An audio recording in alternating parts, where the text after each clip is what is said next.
Estamos a 20 minutos ya de las 11 de la mañana. El doctor Pablo Garay es argentino, está en Chubut, en Rivadavia. Ha estudiado en la Universidad Nacional de la Patagonia, en la Universidad de Nueva York, es máster en la Universidad de Miami. Es abogado del Colegio Público de Abogados en Rivadavia, abogado del Tribunal Supremo de Justicia en la provincia de Santa Cruz, en la Argentina. Ha sido parte de la Corte Suprema de Justicia de la Nación también. Estamos hablando con un hombre con mucha experiencia en el campo del derecho penal e internacional, tengo entendido. Doctor, qué gusto tenerlo con nosotros. Muchas gracias por acceder a esta entrevista, doctor Pablo Garay, desde la Argentina. Muy buenos días y bienvenido a Bolivia en esta emisión nacional de Fides. Hola, ¿qué tal? Buenos días. Desde la ciudad de Buenos Aires en realidad estamos porque con el buffet englobamos todo desde ahí. Obviamente que nosotros venimos de una herencia hispánica y eso hace que esté todo confluido en las grandes capitales, siempre, en todo país. Y tenemos también algo que es un tronco común, que es el derecho napoleónico civil, que nos hace tener similaridades y tener un mejor diálogo entre países y entre sistemas legales. Fantástico, doctor. ¿Pero qué hace un abogado argentino? Estamos ahorita, en este momento, peleando con la Argentina por la intromisión que tiene en Bolivia, y es un abogado argentino el que plantea un incidente de romper relaciones con la Argentina. No entiendo esto, doctor, a ver si me lo explica. Bueno, nosotros en realidad desde el Buffet de Derecho Internacional nos preocupamos del derecho internacional, y el derecho internacional marca algunas cuestiones, más allá de la cuestión política que no deseamos ingresar, deseamos verlo como objeto de estudio, y como objeto de estudio estoy convencido que es algo que va a quedar en los anales de la historia y va a quedar en varios libros y bibliografía, como por ejemplo algunos incidentes que se dieron, el famoso caso Haya de la Torre, que llevó a que se genere mucha jurisprudencia y se hizo en Sudamérica, se hizo en Perú contra Colombia. También hizo algo muy interesante Bolivia cuando tuvo el caso de Roger Pinto, que no fue tan famoso como Julian Assange, pero fue muy, muy renombrado y un objeto de estudio muy interesante. ¿Usted estuvo metido en todos estos casos, doctor? En realidad estuvimos en mi estadía en Estados Unidos, yo era delegado por Naciones Unidas, trabajaba muchas veces en Brasil y en el 2005 procesé la petición de Lucio Gutiérrez, que era alguien que hablaba castellano porque es de Ecuador y yo vivía en Brasil y también yo hablo el inglés y el portugués, entonces tenía como para resolver esa cuestión. Fue muy interesante. También Roger Pinto le pude acercar unos gráficos que logré conseguir de la CONARE de Brasil, la real decisión en la cual le otorgan el estatus de refugiado a Roger Pinto. ¿Qué cosa más interesante? ¿Y de Assange? Claro, ¿Qué pasó con Assange? Sí, Assange, en el caso de Assange fue algo que incluso se lo acerqué a la producción y a usted. Assange pidió una petición de asilo en inglés, que no fue muy técnica, fue una petición simple porque los abogados que ellos tienen son personas que ellos tienen una postura en el derecho internacional, ellos no tienen una postura de estudio, ellos tienen una postura de la presión política, y ya estaba todo de antemano conversado. Entonces él logró conversar antes con Baltasar Garzón y la embajada de Ecuador en Londres, se instaló en la embajada y se quedó, y le fue otorgado en cuestión de días, y se quedó varios años ahí. Luego Ecuador cambia de gobierno y decide que el asilo ya no es momento de mantener un asilo en esas condiciones y lo invita a retirarse de la embajada, con lo cual se produce todo ese suceso en Londres. Inclusive ya con eso podemos tener un prolegómeno de lo que está sucediendo con el señor Evo Morales Ayma en Argentina. Ahí voy, doctor. Sí. Usted ha seguido de cerca el tema del proceso del asilo, tengo entendido que ha conseguido Evo Morales en la Argentina. ¿Qué puedo contarnos sobre este tema en el marco de su trabajo, doctor?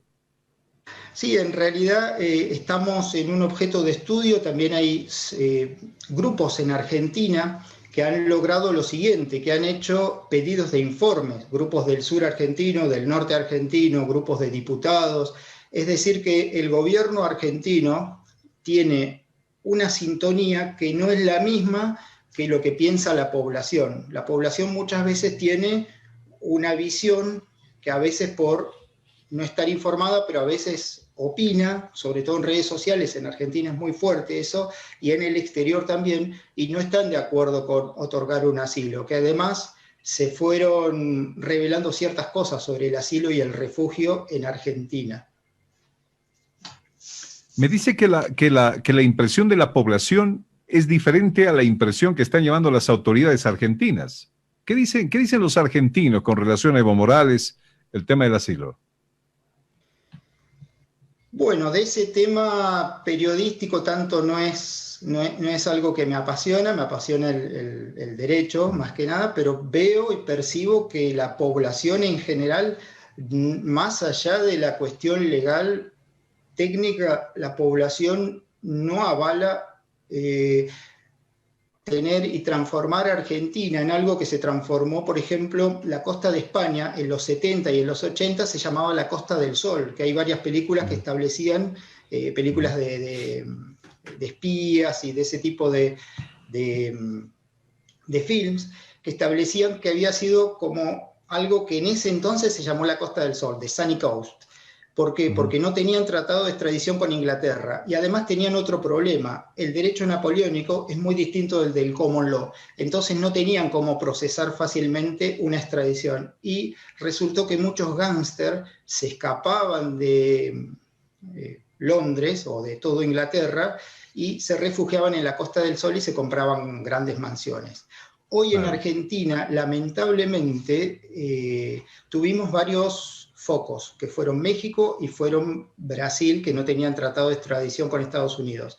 Pero hoy Argentina, por la situación que tiene y por un organismo especial que se llama la CONARE, hoy Argentina se llama, que es internacionalmente hay como algo que es jocoso, que se llama el Gangster Paradise, que es un paraíso de los gángsters, porque Argentina tiene un sistema en la CONARE que es totalmente liberado a quien está en la política, que puede decidir que una persona obtenga asilo, y también puede decidir arbitrariamente que a una persona le va a dar refugio de por vida si desea.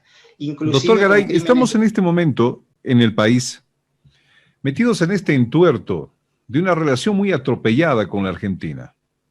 Una Argentina que agarra, que le da privilegios a Evo Morales estando en el asilo en la Argentina, de hablar de temas políticos, cuando es una condicionante para dar un asilo, abstenerse de dar criterios de esta naturaleza. Pero Evo Morales está prácticamente avalado por el gobierno argentino. Ahora bien, el gobierno argentino no le basta eso. El gobierno argentino mete la cuchara en los asuntos electorales bolivianos y se refiere en las últimas horas de manera muy despectiva, a ver si podemos colocar los twitters ahí de la Cancillería argentina, a la primera mandataria boliviana. Es decir, anda atropellando de diferentes maneras la realidad y la competencia boliviana. En algún momento, la Cancillería nos confirmó, desde su viceministro de Relaciones Exteriores, que una respuesta de la Argentina era: no combinamos con las declaraciones de algunos de los funcionarios argentinos. Pero claro, el funcionario es palabra oficial del gobierno argentino. Y estos tweets que va a tener usted en su pantalla en cuestión de minutos nada más, se refieren, por ejemplo, a la intervención hace horas nada más de la presidenta Yanine Áñez, recomendándole a la señora, así le dice, ni siquiera presidenta, se dedique a llevar adelante el tema de las elecciones. Lo que parece una tremenda mala educación en el marco de las relaciones internacionales del gobierno argentino. Doctor Pablo Garay, usted ha mandado un incidente internacional hasta la Cancillería boliviana. ¿Qué es un incidente internacional y qué contiene este incidente? Cuéntenos, por favor. Bueno, le voy a hacer un paneo general. Un incidente se produce cuando hay una opinión, digamos, de tenor A contra una opinión de tenor B. Y los países tienen diferendos y son disímiles en sus opiniones.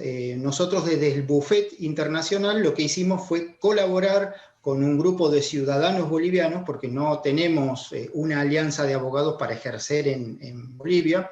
Lo firman ellos, lo presentan ellos con un respaldo legal para que tengan los pasos correctamente. Son gente que estuvo en la Plaza Murillo y que luchó para liberarse de la dictadura de varios años. Son la Resistencia Kilómetro Cero UTOP, así se llaman, sí, que se han contactado con ustedes. Claro, con nuestro buffet, y nosotros decidimos hacer un trabajo pro bono, se llama, es decir, un trabajo intelectual, pero que no tiene un equivalente económico que nos deban abonar. Okay. Es un trabajo que se llama pro bono en el derecho internacional.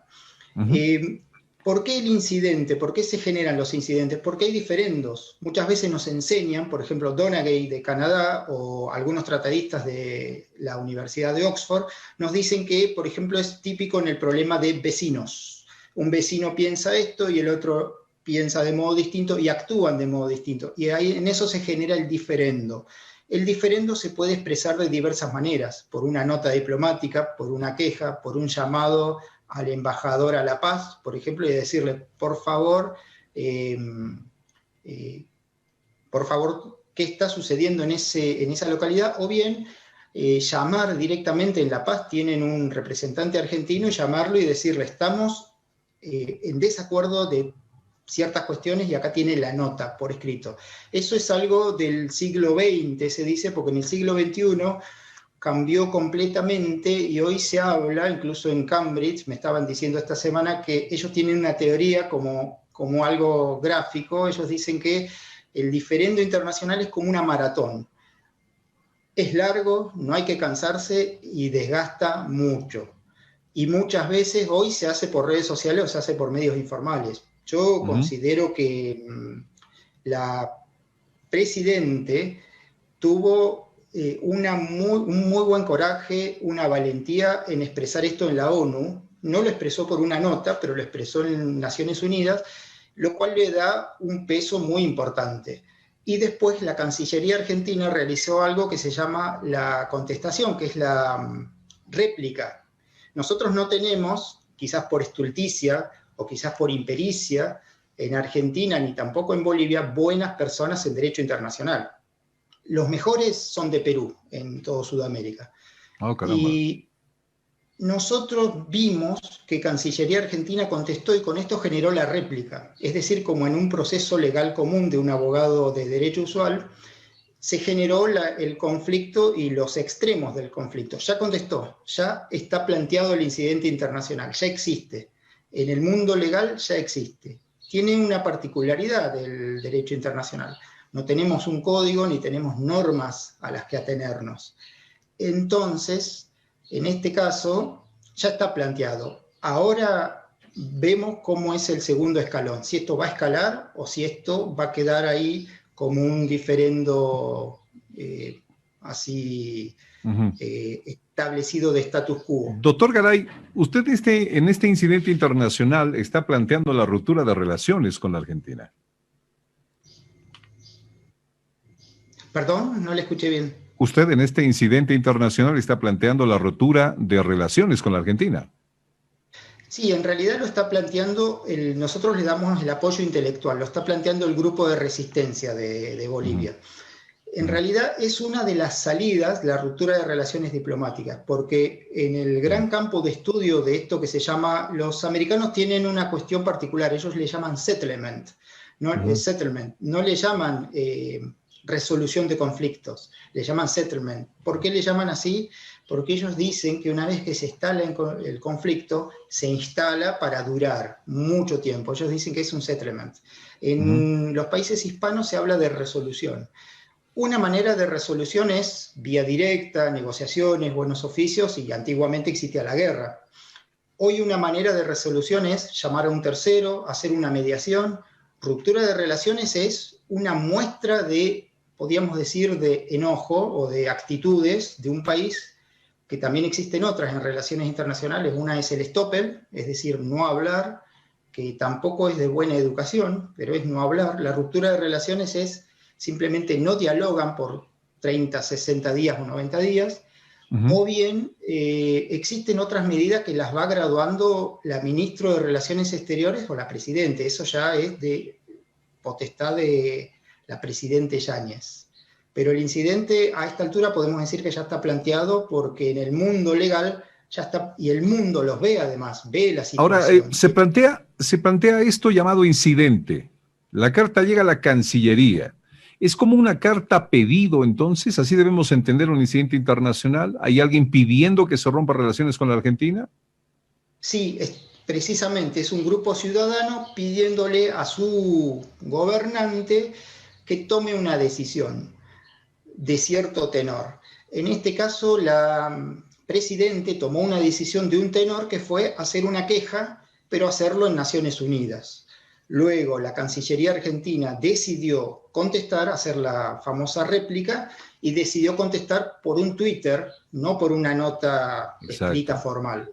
De todos modos lo hizo y generó, a mi entender, generó más problemas todavía, más gasolina al fuego, porque en vez de hacer una contestación técnica como de 8 o 10 páginas con bibliografía y distintos supuestos del derecho, decidió hacer algo más bien de baja intelectualidad y más bien de peleas de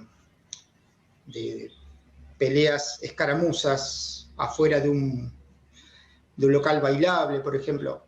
Para ese tipo ese es el tenor de contestación. No fue correcto. Entonces esto va a llevar a que haya una pequeña escalada, un escalón más en el conflicto. Bien, ahora, ¿quién debe definir? ¿La Cancillería boliviana es la que debe definir si rompe o no relaciones con la Argentina? Y sí, exacto.